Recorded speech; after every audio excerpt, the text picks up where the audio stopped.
Okay, he'll give you a sheet. It's a song, it's a meditation on Vrindavan, Krishna Vrindavan. Why don't we go through it just to take a minute, Jaya Radha Madhava, Kunja Bihari. So all glories to Radha and Krishna. Madhava is a name for Krishna, meaning the husband of the goddess of fortune. Kunja Vihari. Vihari means someone who enjoys in the kunjas, the idyllic gardens and groves of Vrindavan. So Krishna is enjoying it. Gopi Jana Vallabha. Vallabha means dear. He is dear to all the Gopi Janas, the Gopi people. In other words, they love him. So you always have to watch who's loving whom. Tyler, welcome back. I understand we'll see more of you now, huh? Very good. All right, good. Careful what you said. Lucky the curtains are closed. Okay, Gopi Jana Vallabha. The gopis, you're the most beloved of all the gopis. Giri Varadhari. Now we should all know what this means. Bhakta Chris, I know you know. You have it? Giri Vara. We sing this every morning. The mountain. Giri is a mountain. Vara means the best, chief. And Hari means he who holds up. It's a sustainer. That word Hari is related to Dharma. Maybe we'll speak to that later. So it's just meditating on different pastimes. Now, Vatsalya Ras, Yashoda Nandana. Nandana is a word usually used for children, those who bring great delight. So he's Yashoda Nandana, he's Nanda Nandana, he's the delighter of Nanda Maharaj, like that. So he's brings great delight and bliss to Mother Yashoda. Yashoda Nandana, Braja Jana Ranjana. Braja Jana simply means those who live in Braj in Vrindavan. Jana means people, the Vrindavan people. Ranjana means he brings delight to them with his pastimes and his loving things. Ranjana. Then Yamuna Tira. Now it's not Yamuna. Everyone says Yamuna because everyone knows it's the Yamuna river. But when it's on the Yamuna or of the Yamuna, it's Yamuna. If it's just the Yamuna, it's Yamuna. Remember that. So it's Yamuna Tira. Tira means the bank of the Yamuna. He's doing something. What do you think he's doing? Dancing. Yamuna Tira. Yamuna Tira Vanachari. Vana means the little forests on the bank. So in the forest, on the bank of the Yamuna, he's chari, he's engaging in his pastimes, doing his things. So that's the meditation. Now let's sing it, see if we can think of the meaning. Oh. Yes. No. I have to put it into a song, then we can sing it. I've done a few of those. Jaya Radha Madhava Kunja Bihari.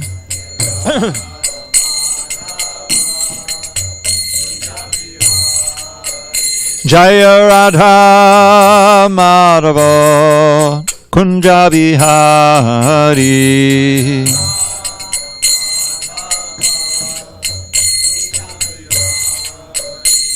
Gopi Jana Vallabha Giri Varadhari.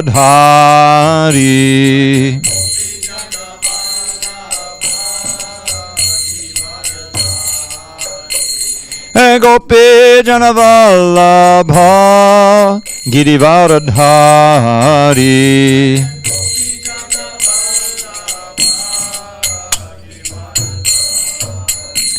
Yashoda Nandana Brajajana Ranjana. Yashoda Nandana Brajajana Ranjana. Yamuna Tira Vanachari. Yamuna Tira Vanachari.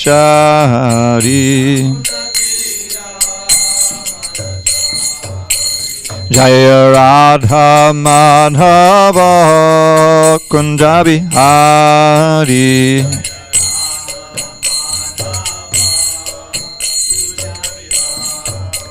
Jaya Radha Madhava Kunja Bihari.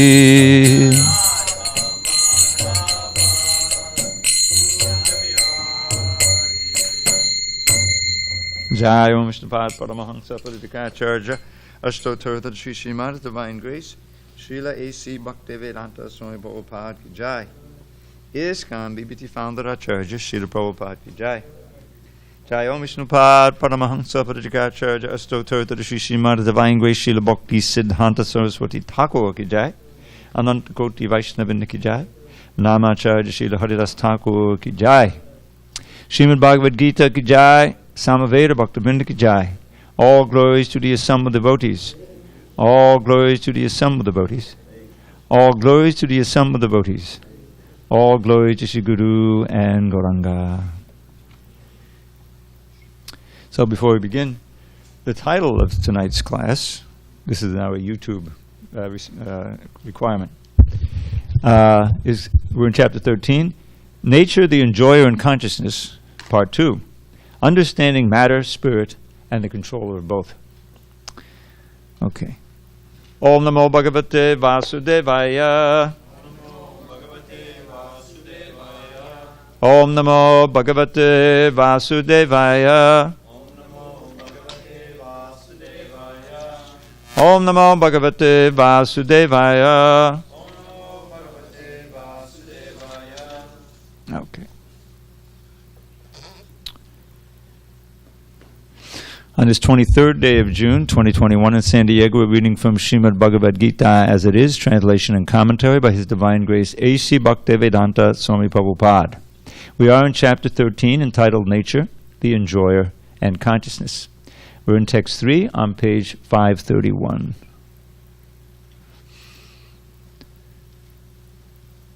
What happened to our friend Suresh? Okay. Okay, text 3, word by word. Chetragyam chapi mam vidhi sarva chetreshu bharata chetragyam chapi mam vidhi sarva chetreshu bharata chetra Chetragyayor Jnanam Yattaj Jnanam Matang Mama Chetragyayor Jnanam Yattag Jnanam Matang Mama Chetragyam Chapi Mam Vidhi Sarva Chetreshu Bharata Chetra Chetragyayor Jnanam Yatta Jnanam Matang Mama Chetragyam Chapi Mam Vidhi Sarva Chetreshu Bharata Chetra Chetragyayor Jnanam Yatta Jnanam Matang Mama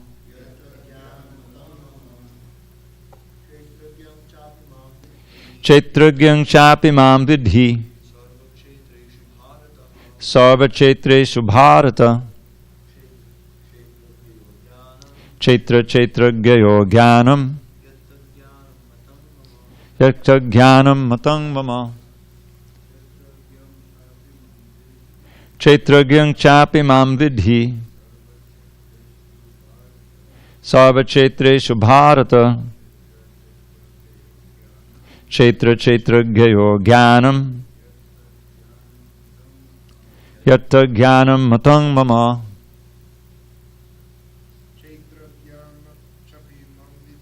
Chetragyam Chapi Mam Vidhi Sarva Chetreshu Bharata Chetra Chetragyayor Jnanam Yatta Jnanam Matang Mama Chetragyam Chapi Mam Vidhi Sarva Chetreshu Bharata Chetra Chetragyayor Jnanam Yatta Jnanam Matang Mama Chetragyam, the knower of the field, cha also, api certainly, mam, me, vidhi, no, sarva all, chetreshu, in bodily fields. Bharata, O son of Bharat. Chaitra, the field of activities, the body. Chaitra Gyo, and the knower of the field. Jnanam, knowledge of. Yat, that which. Tat, that. Jnanam, knowledge. Matang, opinion. Mama, my. Translation. O scion of Bharat, you should understand that I am also the knower in all bodies, and to understand this body and its knower is called knowledge. That is my opinion. Purport. While discussing the subject of the body and the knower of the body, the soul and the supersoul, we shall find three different topics of study: the Lord, the living entity, and matter. In every field of activities, in every body, there are two souls, the individual soul and the supersoul.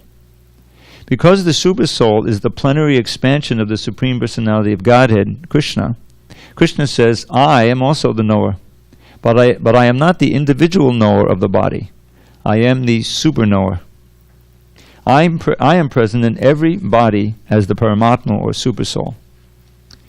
One who studies the subject matter of the field of activity and the knower of the field very minutely in terms of this Bhagavad Gita can attain to knowledge. The Lord says, I am the knower of the field of activities in every individual body. The individual may be the knower of his own body, but he is not in knowledge of other bodies. The Supreme Personality of Godhead, who is present as the Supersoul in all bodies, knows everything about all bodies. He knows all the different bodies of all the various species of life. A citizen may know everything about his patch of land, but the king knows not only his palace, but all the properties possessed by the individual citizens. Similarly, one may be the proprietor of the body individually, but the Supreme Lord is the proprietor of all bodies. The king is the original proprietor of the kingdom, and the citizen is the secondary proprietor. Similarly, the Supreme Lord is the supreme proprietor of all bodies. The body consists of these senses. The Supreme Lord is Rishikesha, which means the controller of the senses. He is the original controller of the senses, just as the king is the original controller of all the activities of the state. The citizens are secondary controllers. The Lord says, I am also the knower. This means that he is the super-knower. The individual soul knows only his particular body. In the Vedic literature, it is stated as follows: Chaitani sharirani bijang chapi shubhashubhe tani veti sayogatma tatak chaitra gyauchate.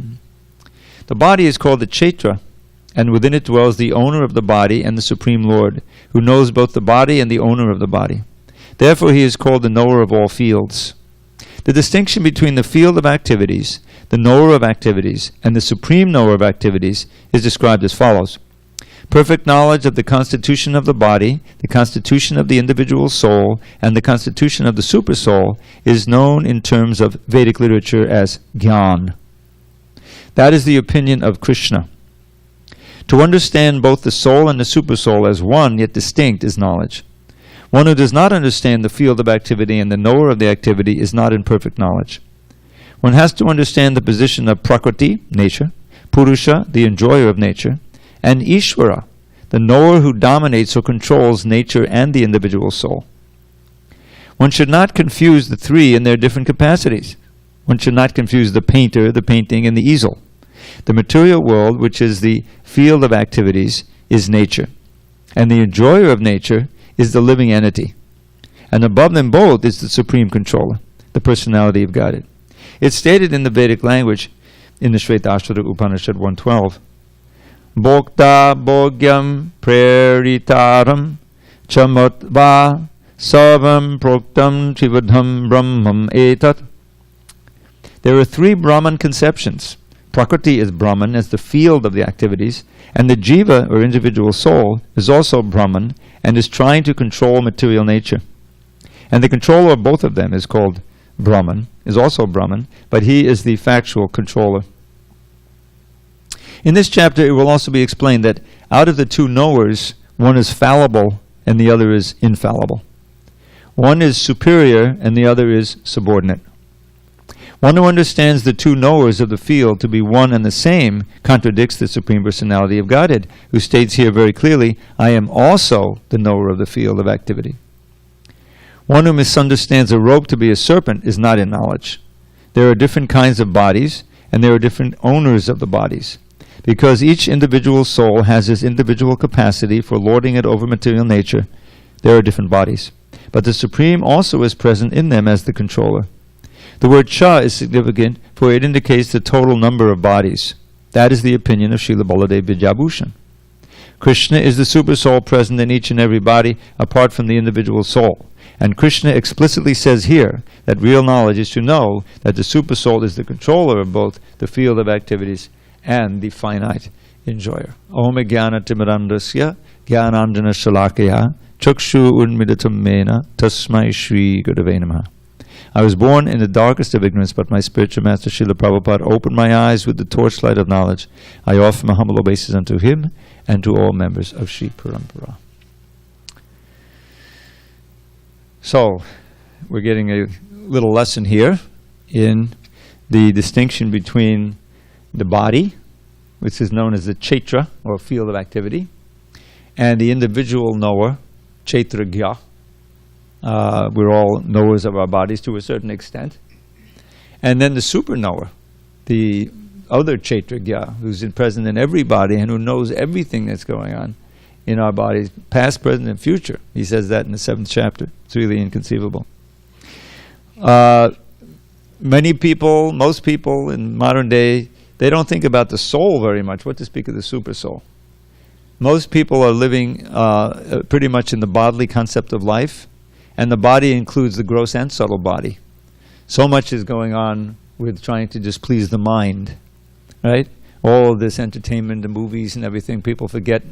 The whole idea is to forget who, their troubles, and you go and you enter into another world and you get drawn into it, That's just mental pleasure, but it's still sense gratification, obviously. So, this is basic information that we need to found our spiritual practice on. Because unless we have this, it's very easy to lose focus and to get drawn into externals. We have to remember that we're dealing with subtle realities, even beyond what's obviously so subtle as the mind and the intelligence. But beyond both of them is the soul, the knower of all of these subordinate things. And the soul is now covered, is not self-aware. We're identifying with more or less our externals, the gross and subtle bodies. So much, you can see, so much race consciousness, ageism, If I wasn't in the Hare Krishna movement, I would have been aged out long ago, Luckily, I still have a job. No, but I mean, there's always engagement, in Krishna consciousness.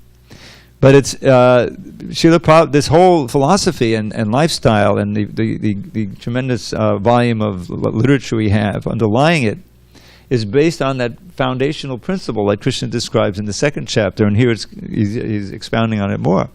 And that is the distinction between the Atma and the body, the soul and the body, the self and the body. Because until you are firmly fixed in that understanding, you can very easily get into the bodily concept of life. And you're simply thinking in terms of what's important for my gross and subtle comfort right now. What's my long-term plan for being safe and happy in this world, and then of course you have the expansions, the marriage and the children and everything, and that generally deepens it, the expansion of the false bodily concept of life. So Krishna is combating that now, and we're soon going to come on this wonderful list of elements of knowledge that we need to know. There's like 20 of them that are important for all devotees to know. So here, the main statement here is Chaitragam Chapi Mam Vidhi. You should know that I am also the knower. So there's two in every body, the individual soul and the super soul. Now later on, we're going to learn more about that super soul. Upadrashta Anumanta Cha. Upadrashma, describing the super soul, he oversees everything we're doing. He's managing the unspooling of our karma. We're scheduled to, of course, in Krishna consciousness, all bets are off because you can get rid of all your karma very quickly. But generally, people are working out their karma, and the super soul is saying, "You go here, you go now. You're supposed to get this now. This is good, this is bad. Overseeing everything, giving." What does he say in the 15th chapter? Alex, you know this one. Savasya chaham vidisannivishto mattak smriti jnanam apohanangcha. All right, we don't have the mic, but you know what mattak smriti jnanam apohanangcha means. Yes, you couldn't hear it, but to speak of our people up there. He said, but he did say, "From me come remembrance, knowledge, and forgetfulness." So this is very important. In other words, he's reminding us what to do in order to fulfill our karma. And he's also giving us forgetfulness, which is very important. We couldn't live for like 5 minutes if we really remembered everything of our previous lives. What to speak of this life? We're trying to forget so much of this life. What to speak of previous? And it's like there's not one life, it's uncounted lives. Obviously, we need to forget that and start new in order to, stay functional. So that's also there. But he also gives remembrance. And when Krishna says in the 10th chapter, there's these 4 essential verses. Remember we went through? Aham sarvasya prabhavo mattak sarvam bhavartade. Krishna says, "I am the source of everything. Everything emanates from me." Now, as soon as he says that, he's saying, "I am this Supreme Brahman, Parameshwara, God that you're looking for. The one who is the source of everything, who exists before any of the matter exists, and who will exist when everything is destroyed. Because everything material has a point of coming into being and development, staying for a while, and then ultimately deteriorating and being destroyed completely. But that entity that's never destroyed, but is there before there is any manifestation and there after the manifestation, that's God. So Krishna says, that's me. Aham sarvasya prabhavo mattak sarvam. From me everything emanates, everything comes from me. And the wise who understand this with faith, they worship me with all their hearts. And how do they do that? They think of me. That's the first thing. Place your mind on me. Matchitta. Our main way of doing that is chanting the holy name. Very important. So matchitta madgata prana. Their life energy is directed to me. All of the activities of the senses, which ordinarily people in Maya and illusion simply engage in trying to enjoy sense gratification, are engaged in serving me. So that's gata prana, the life energy is directed to me. And bodhiyantak parasparam is my favorite. They get together and they talk about me. They glorify me. Bodhiyantak parasparam. The epitome of that is Sankirtan. I chant, you hear, you chant, I hear. Simple. Hare Krishna, Hare Krishna.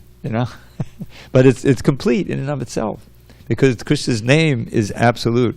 Everything directly related to Krishna's personality and person and activities is as absolute as he is. When we have faith in that really opens it up. We can hear a Krishna book and we're actually there, if you really believe it. So, nityam. They're always glorifying me together. And in this way, tushyanti chadamanti. They're very satisfied and enjoy spiritual happiness. Yeah. So this is great. And then what happens? Tesham satati yuktanam bhajatam priti purvakam. To those who are acting in that way, and doing these basic principles, bhakti, then are always linked to me in devotion. Satati yuktanam. Yukta is like yoga, means linked to me in devotion. And they worship me with love. Bhajatam priti purvakam, with devotion. Then what does Krishna do? He's not a dead stone. He reciprocates. Dadami buddhi yogantam. I give him the intelligence, buddhi, by which they can come to me. And how does he do it? Through the super soul. He's in there. He's go here, do that, Sometimes I look back at my own life, and I saw how I had a job. I had a decent job. And I was, for the whole year, I worked in the hospital, as an inhalation therapist. There's a devotee in Toronto who's been working as an inhalation therapist for 30, 40 years. And he's a devotee, he's a full-on devotee. But he's had that job. I was doing the same thing. And then, but I was also trying to do a lot of yoga. I was running into the city. I was living on Long Island. You can commute in the city. It takes half an hour to drive in, and back. More than half an hour sometimes. And so I was thinking, my God, I've been doing this job for a whole year, and maybe if I could get the night shift, I could have more time to do my yoga.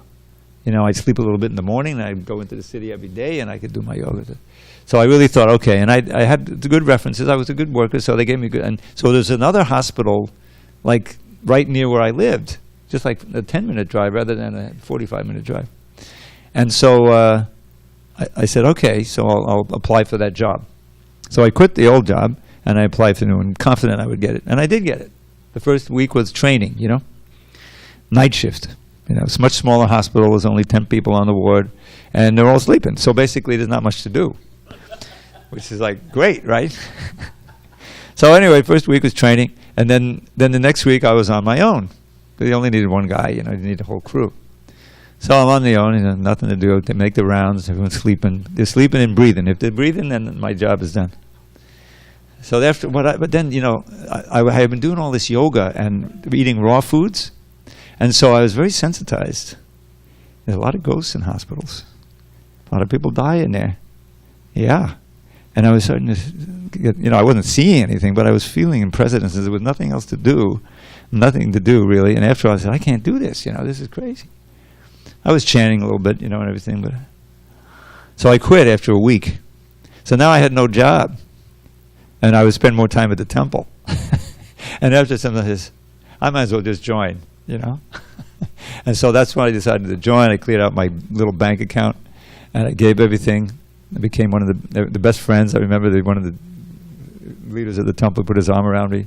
Hey, Tom, Dr. Tom, nice guy. I gave a few $100 I had. Anyway, so and I moved in, and I was happy. I was looking for places where if you chanted Hare Krishna, they wouldn't finally say, stop, now it's time, we're doing some other yoga. But the more you chant, the more they like you, just chanting, and I just stayed. And so later on, I thought, this was Krishna's plan, because I had prayed. Now this is interesting, because we're talking about the super soul. There's this beautiful painting of the super soul. I should have brought it. Maybe I will, because this goes on. I mean, you may have seen it. Jadharani did it. It is classic. The Lord in the heart. So there's like red, and the super soul was standing there. You see, forearms. Very blissful, compassionate look on his face. They had a big poster of that I bought from the temple. So I would chant rounds in front of this, poster. And then, so at a certain point, I was, neither here nor there. My life was up and down. And I was saying, I started praying, please, please, move me on to the next level. Let me take my next steps, because I'm kind of in a rut here. And it was then that I had the idea of quitting my job and getting the new job. So I just saw him later on as moving me around to the point where I'd actually surrender. And I never regret it. I mean, it's been 48 years. And it's like, I said, God, what did I do? Join Hare Krishna? No, it never was like that. It's always so you can see Krishna working. Giving you the intelligence, how what to do if you really chant sincerely and you want it. So that's what he's saying there. And then the last of these verses, it's much more personal. He says, I give them the intelligence, but the last one he says, Tesham eva anukampartam, out of compassion for them. And anukampa means that he's trembling in synchrony with us. Kampa means to tremble, right, in ecstasy? So anu means following. So you're feeling some pain, he's feeling some pain. That's compassion. That's what compassion is. So that's what he says, out of compassion, I, with the shining lamp of knowledge, destroy the darkness of ignorance in the heart of my devotees here. So this is what we're talking about, Krishna the person here. But if we're not trying to do those things, we're not serving and everything, we're just in Maya, then he'll still provide us the intelligence, but it'll be supervising, and sometimes he'll oversee Maya's giving us punishment, because we need that, to learn the lesson. So Krishna's the within it, he's also the knower, and we are also, there's two knowers, and now is the time maybe to retell that classic Upanishadic analogy. You've heard it, the two birds in the tree. You don't know it? So it's not only in the Upanishad, there's also in the Bhagavatam. So the two birds of the tree, the body's like a tree. The body's the tree, and the two birds are the soul and the super soul. The individual soul doesn't know about his friend, bird. You know, the other bird. He's just trying to enjoy the fruits of that tree. There's some very nice fruits on there, and those fruits are sense gratification. The other bird is just watching, observing, sanctioning, you know. But in Krishna consciousness, we try to turn toward that other bird. In other words, the super soul. We can't do it directly because we're too covered over. So the super soul comes outside in the form of the guru and the shastra. We're associating with Krishna here when he speaks. Realize he's speaking to us. We don't know the Sanskrit. Okay, so he's some Srila Prabhupada to translate it and give us it. You know? But that when you see it that way, it's like, what a boon. And it's as it is. It's not being distorted by someone's own motivation. You know, that's the whole thing. That's why it's Bhagavad Gita as it is. So that's why, you know, we spend so much time distributing these Bhagavad Gitas. So people can, you know, receive the message. And to the degree that they're receptive, their lives can be revolutionized. That's the idea. All right. Any local questions or comments? Any? Yes, Prabhu. Go ahead. Just but wait for the mic, because we have a whole audience out there.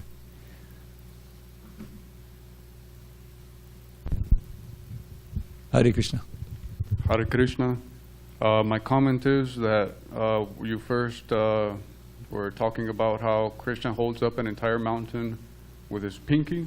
Left pinky. And what came to me when you were speaking was that you were asking Krishna for a table crumb. You know, just give me a table crumb, and that'll be enough for me to completely revolutionize my life. It's a nice thought. That reminds me of like where the devotees pray just to become like, get a little dust from the lotus feet of Krishna. You know, anything directly related to Krishna that is personal from him is very powerful and sacred. That's why we have, you know, this prasadam. Even just a little bit, you know, when you're in the right mentality, you can realize how sacred it is and how purifying. So that's interesting that you had that idea. Yeah, I mean, this whole temple is New Govardhan. It's in memory of, you see, each of the four corners here, we have a wonderful little sculpture of Krishna holding up that big hill with his left pinky there and giving protection to all the Brijbasis. The wonderful pastime. Oh, we have another question. Let's get the mic. We need a mic runner. Oh. All right, just 1 minute. Go ahead. I just was wondering about, sometimes I see in the text, Srila Prabhupada says, that is my opinion. And I was just wondering, why does he say that? And I just know that when well, he won't say that in the purports, that's my opinion. But the Krishna will say it a lot of times in the translation that comes up. Is that what you're talking about? Yeah, that's what I'm talking about. Krishna, he's sometimes taking the role of just a wise friend. And like he'll refer back, this is what it says in the Brahma Sutra. And all the great saints and sages say that. You know, rather than saying, this is what I'm saying, just take it in my word for it. But the fact that, what does he say? Like Yoginam, one of the verses comes to mind, it says that Yoginam api sarvesham mudgaten antaratmana shadhavam bhajateme seme yuktitama mataha. Ma mataha means my opinion. My opinion is that of all the yogis, the best yogi is one who's always thinking me with great love and devotion and faith, you know. So it's almost humorously that he says that. Because we know that if it's Krishna's opinion, it's the absolute truth. You know, but he's taking a role here. After all, he's a chariot driver and stuff like that. You know, so sometimes he slips into that. And one of the interesting things you can look for is Krishna speaking of God in the third person. A lot of it is like me. You know, in this verse that I quoted, it says, "One who worships me." You know, but then in the 8th chapter, for instance, it says, I forget the verse exactly now, but he says, one should think of the Supreme Personality of Godhead, who is brilliant like the sun, and so forth, you know, and try to realize him rather than me. So he's enjoying the Leela of being a friend of Arjuna, of being an advisor, but sometimes, like we just went through the 11th chapter, there's no question, he's the God, you know. So if you think about it, that's what, you know, Vrindavan Leela is all about. That they don't know he's God. And sometimes if it sometimes slips through, like Mother Yashoda sees the whole universe in his mouth, you know, and she says, oh, I thought he was my little son. I thought he was Nanda's boy. You know, but then Krishna immediately covers over with Yogamaya. So again, she can think, oh, he's just my helpless boy. I have to feed him. I have to protect him, because that's what he likes, is the rasa. You know, but so that's what's going on with that. It's my opinion. When we say it's my opinion, that means it's the absolute truth. I'm going to go ahead. You're next. So, I know that we have two souls. In our body. Yeah, in each of us. And Is it working? I can press it. Oh, Push it up till the light goes on. Okay. I got it now. It's not her fault. You shouldn't give it- And so, if your soul, so you're in this in earth for to complete your karma, and this is why we're here. Well, we're in this particular body, yeah. Yeah, and everything is mapped out before you come. But how do you? Can it change? Can your soul can you change your direction if you start becoming a better person? Well, really, there's a certain leeway there, but you really can't escape it unless you surrender to Krishna. What is it? There's a wonderful verse in the Brahma Samhita, very dramatic. It says, "Yas tvindra gopa matavendra mahosva karma, bandhanurupa palabhajana matanoti, karmani nirtahati kintu bhakti bhajam, govindamari purusham tamaham bhajami." I worship Govinda, the primeval Lord. Now, what he's saying there is that Brahma's praying, from Lord Brahma down to the little Indra Gopa germ. Every being, embodied being, is suffering and enjoying his particular karma. Indra Gopa Matavendra Maho Swakarma Bandha. He's bound by his own karma. Very simple. Swakarma Bandharu Palabhajanam, and enjoying or suffering the fruits of his karma. But Bhakti Bhajam, one who is a devotee of Govinda, then Karmani Nirdahati. Govinda burns to ashes all the karma, good and bad. We don't want good karma, because that means we have to come back to get, so-called enjoy the karma and stay bound up here. And once you're in the material world, anything can happen. You can decide to do this and get really entangled again. So the last thing we want to do is to just pious activity. Pious activity is okay if you can't do bhakti. Remember the 12th chapter we read? Last chapter? It said, okay, if you can't even do the regular principle of bhakti, then at least try to work for me. And if you can't do that, then at least try to be a generous person and give, good. But what happens is in the Vedic culture, so many people get tied up in these pious rituals and all this thing to get a better birth in the next life, or go to heaven or something like that. That's roundly condemned in the Bhagavad Gita. Krishna says basically, those who do that, it says in the 7th chapter, he says, those who are really in knowledge, after many, many births, they surrender to me, understanding that Vasudev, me, that I'm everything. In other words, these are all my energies, I pervade everything as a super soul, nothing but me. But it's rare, many, many births. On the other hand, Kamaisasa Rittagana, those whose material desires have stolen away their knowledge. We always remember this basic point of philosophy, that the more you get into material sense gratification, the more your real knowledge is covered over. And you can become completely convinced that I'm, 38-year-old male or woman, all this. You're not. That's just a temporary covering. So then what happens?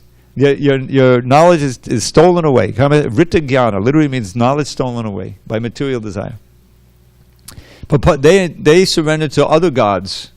I'll worship this god, I'll get to go here, I'll do this, my business will be good. Worship Ganesh, we have Ganesh out here, but in its capacity of destroying the obstacles to bhakti. Not that you come here and worship him so your business will be good. No. I don't think anyone's going to be fooled to do that. So, prapadyante anya devata tangtam niyamat prakrityaneta, controlled by their own natures, according to the mode you're in. I remember living in Miami, and there were people who would come in from Brazil, and they were witnessing. These were devotees, but they told us about, there's a whole bunch of people who go into the forest, and they'll drink a little bit, and they'll make an offering to the tree god, and it's mode of ignorance, worship. And tantra in India, they get tantrics, doing rituals that kill your enemy and all this stuff. There's all kinds of things you can get into in the modes of nature. It has nothing to do with bhakti. So Krishna is describing here. So what happens? whatever mode you're in, you're controlled, then you worship the god or gods or goddesses in that, for that mode. And then he says, interesting thing, that Satya Shuddhaya Yuktas, Yang Yo Yam Yam Tunam Bhakta Shuddhaya Chitamichati Tasita Sachalam Shuddham Tamai Bhavadadhamina. Whatever, Yo Yam, whatever Deva or Devi you want to worship, I'll make your faith strong. You need faith to worship anything. I'll make your faith strong, you know. Satya Shuddhaya, and with that faith you'll worship, and you get something, or you think you get something from them, but whatever you get, it's actually coming from me. But you don't recognize that. And so what's the end of all this? Antavatu palam tesham. All of those fruits are temporary. Now the assumption here, at that point in the Gita, this is the 7th chapter, is that you understand, as a human being, that you should be concerned with the eternal, not the temporary. Temporary pleasure, temporary good is just a trap of Maya.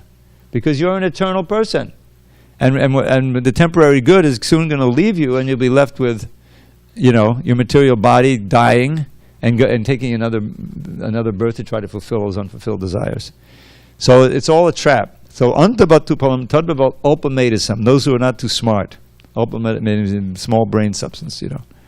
So then the bottom line is the last 2 lines. He says, Devan devya jo yanti madbhakta yanti mamapi. Those who worship the devas, different gods and goddesses, they go there to them. But those who worship me come to me. And what's the advantage? No more birth, death, old age, and disease, ever-expanding ocean of bliss. You wanted to ask something? Go ahead.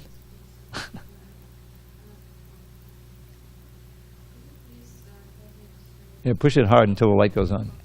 Hello? There you go. Thank you. Could you please, like, from what I understand, so we are trying to build a spiritual body, right? So this is how I can recognize, like, sometimes I can feel people that I don't even know, but you can feel their spiritual body are much bigger than the person that never does any spiritual practice. Uh-huh.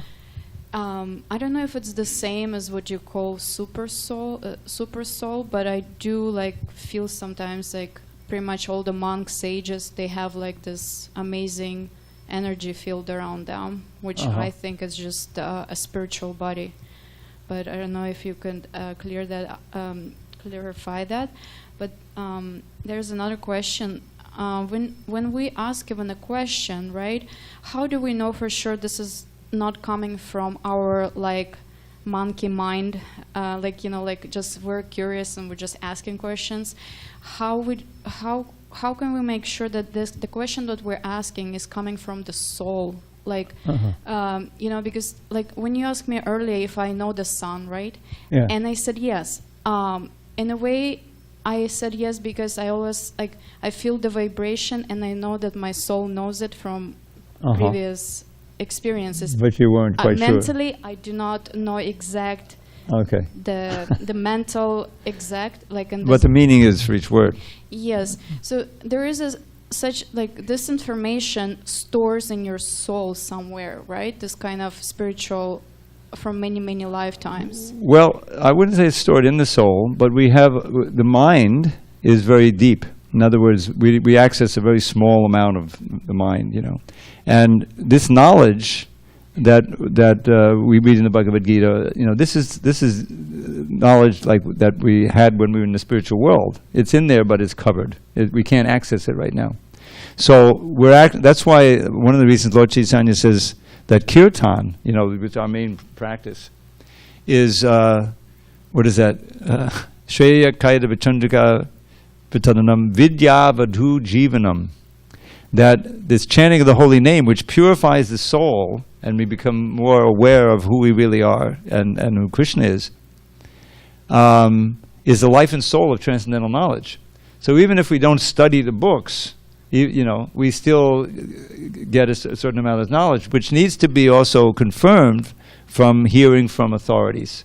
The books, like I emphasized, that Srila Prabhupada gave us, he quotes here. Remember he quoted Baladev Vijayabhushan at one point? He's basing a lot of his commentary on previous acharyas who are, you know, great towering intellects who had realizations, and Prabhupada adds his own realization. But the point is that it's all certified by realization of Krishna. Krishna is giving the intelligence by which they're writing these words so we can understand them. So as far as, the seeing the auras and all of these different things, I'm not going to go there. There is something to that. But the basic thing is to just follow the program that we have, and it'll be all revealed very nicely. Thank you. All right, it's 8 o'clock. We have time to go on. Unless we have anything from outside. Any questions? Yes, I'm here. Okay, Jai Krishna. We're waiting for you. Go ahead. Yes, Prabhu, Dravida Prabhu, my humble obeisances. Prabhu, the quote is as follows from the purport, and you can find it as the second paragraph of the purport. Oh, that's So, easy. That's a pretty small paragraph. You sure you're talking about the right one there? One who studies the subject matter? Yes, can you recite it, please? Okay, there's only one sentence in that paragraph. One who studies the subject matter of the field of activity and the knower of the field very minutely, in terms of this Bhagavad Gita, can attain to knowledge. Yes, so my question is related to the last part of this sentence. Can, quote, can attain to knowledge, end Right. quote. So, my question is, what kind of knowledge, or to be more exact, what kind of attaining to knowledge is this? What kind of knowledge is this? Is it that this knowledge makes us all-knowing people, all-knowing persons? Like, for example, is it that it is possible after the attainment of this knowledge to know what are the numbers for me to win in the lottery? No. So if your answer is no, I need you to explain why are you answering with the word no? Because that's not what Krishna is about. That's not what Prabhupada is talking about here. First of all, we can never become all-knowing. We can become full of knowledge. I wrote a whole paper about this, by the way, if you're interested. There was some confusion at one point that we can also become omniscient. Do you really think we can become omniscient? No, we can't become omniscient, but we can become full of knowledge of what? We can become full of knowledge of Krishna to the degree that he reveals himself to us, which is a lot, and what we need. We can become full of knowledge of our own form and eternal form, or Siddha Deya, or Swarup Siddhi, and just suitable for how we're serving Krishna eternally. This is knowledge that we can't have until it's revealed to us by Krishna.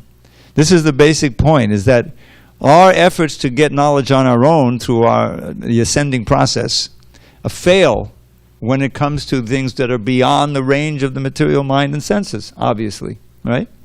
But material science and material society depends wholly on this ability, whatever we can figure out with our senses and mind and make adjustments that way. But we're missing the whole point, is that real self-knowledge, which is what we need to succeed in the mission of life, is obscured by that so-called knowledge. And so one who studies the subject matter of the field of activity and the know of the field very minutely in terms of Bhagavad Gita can attain to knowledge. Now that study inquires, and what is a study? It inquires service also. Just like when we read the chapter 4, at Essential Birth, approaching the spiritual master. How does one acquire knowledge? Tad vidhi pranipatena pariprashnena sevaya ubigdekshanti te jnanam jnaninas tattvadarshana. This is all about jnana, right? So he just got through explaining a whole series of different kinds of sacrifices in this. So when he says tad vidhi, you'll understand that and more about bhakti if you follow this principle. You have to find someone who's actually seen the truth, tattvadarshi. In other words, a realized soul whom Krishna has revealed himself to. That's the whole idea. Is that Atakshi Krishna Namari, that with our present senses and mind, we can't perceive the spirit and we can't perceive this reality. So how can we know it? We have to begin through service, begin through the tongue, chanting the holy name, hearing and tasting prasadam. Believe it or not. It begins with that. Sevon Mukhe, he Jeev Ado, begin with his tongue. And eventually, by purification of a consciousness, progressively, consciousness in our senses, it will be revealed to us. Krishna will reveal himself more and more, and everything about him. And how does he do that? He does it through his devotees, he does it through his books, he does it through his heart, various ways. For Brahma, how did he get all his Vedic knowledge? It was all manifest through the heart, And there was nothing in the universe, but Krishna was there in the heart, and he taught him, and he became Vidi, he became the repository of Vedic knowledge. Then he passed it on to Narada, on to Vyasa, and it's come down. So the knowledge we can get if we have that proper, humble approach.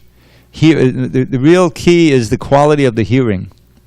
As I pointed out, this word shushusho, there's a word in Sanskrit that goes shushusho, which obviously is based on hearing, like shravanam, but it contains within it the attitude of hearing, of what is the Prabhupada called? Submissive all reception, or ardent hearing. Ardent hearing, like complete attention and receiving the knowledge, like that. And so, right at the beginning of Bhagavatam, second verse of the whole Bhagavatam, it's a very important verse about what is this Bhagavatam. Dharmak projit kaita votra. First of all cheating religions kicked out. Any self-motivated religion is kicked out. This is meant to bring us to bhakti, selfless bhakti. What is it? Anyabhilashara shunyam, completely devoid of other desires other than the desire to please God. Knowing that that's the key to everything. If you actually please God, then He'll reveal what you want and fill your heart with bliss. What more do you want? You want eternal bliss and eternal knowledge and eternal life, and that's what you can get. So it goes on describing how this Srimad Bhagavatam is understood by those who are non-envious. If you're envious of God, if you're selfish, if you're a demon, you won't be interested, and even if you read it, you won't understand it. So Dharma Putta Kaita Votra, Paramoni Matsaranam Satam Vejam. And what do you get here? Vastava Vastu. It's a very nice phrase, Vastava Vastu. The reality that we're searching for, the base of all existence. Vastava Vastu Shivadam, which brings good fortune to all. And Tapatrayan Mulanam, it uproots the threefold miseries. This Bhagavatam itself, if you hear it properly and follow it. So, what's it called? Srimad Bhagavate, the beautiful book describing the Supreme Personality of God and in His service. Mahamuni Krute, it was written by the great Muni, Vyasadeva, Vyasamuni. King Vaparayar, what more do you need? What other scripture do you need? Because Isharak Sadyo Ridyavadujate, that the Lord will be revealed in the heart. We're back again to this very subject matter. Ridyate Shushushabis Tachanat. After a short time of hearing with great ardent attention, just like who? King Pariksit. He's the model. Why was he so ardent? He only had 7 days. Every second counts. He didn't sleep, didn't eat, didn't drink, didn't do anything, but listened. And he came to the 10th canto, and he said, now please describe to me, go on chanting. He said, I don't care, the snake bird comes or doesn't come, I don't care, but whatever you do, keep chanting this Bhagavatam, and I'll listen to it. That's real transcendence. So he received the knowledge, all he did was hear. He heard and had to ask some questions, intelligent questions, and he became fully enlightened, fully perfected in bhakti, and went back to God. Snake bird came, bit him, who cares, and off he went. Perfection. So we're all going to die one way. We might not die so dramatically, but we should be ready by then, full of this knowledge that is God. And this is how, if one studies the subject matter of the field and knower of the field very minutely in terms of this Bhagavad Gita, following Arjuna, how he heard, how he accepted. Sarvam etad ritam manye yanmang vadasi Keshava. Oh Krishna, I accept every word as truth that you have spoken. And if we do accept that, then we'll follow the instruction and try to, and it all comes together at the very end. 2 verses. Manmana bhava mad bhakto marjaji mam namaskuru mamai vaishasi satyam te patijane piyosi. Do you want to ask a question? Yeah. Okay, go ahead. Okay, you want to leave it? Okay, so I'll save it for next time. So I'll finish with this. Here's the whole Bhagavad Gita nutshell. If you can accept this, you're home free. Manmana bhava mad bhakto, Krishna says. He says this is the most confidential of all confidential secrets. Manmana bhavamad bhakto madhyajiv nam namaskuru. Mame vaishasi satyam te pratijane priyosime sarva dharmam padajajja mame kang sharanam vraja aham tvam savapapebhyo mokshayasyami ma shuchaha. Just think of me, become devoted, worship me, and bow down low. You'll come to me, O friend. I promise you this boon I shall bestow. Give up all other dharmas and surrender only unto me. Your sins I'll nullify, O Arjun. From anxiety be free. Just like Radharani has that hand, you know. That's Abhaya Dhan Mudra, means giving fearlessness. So you meditate on that hand and the arti and give fearlessness. All glories to Srila Prabhupada. Hari Hari Bol.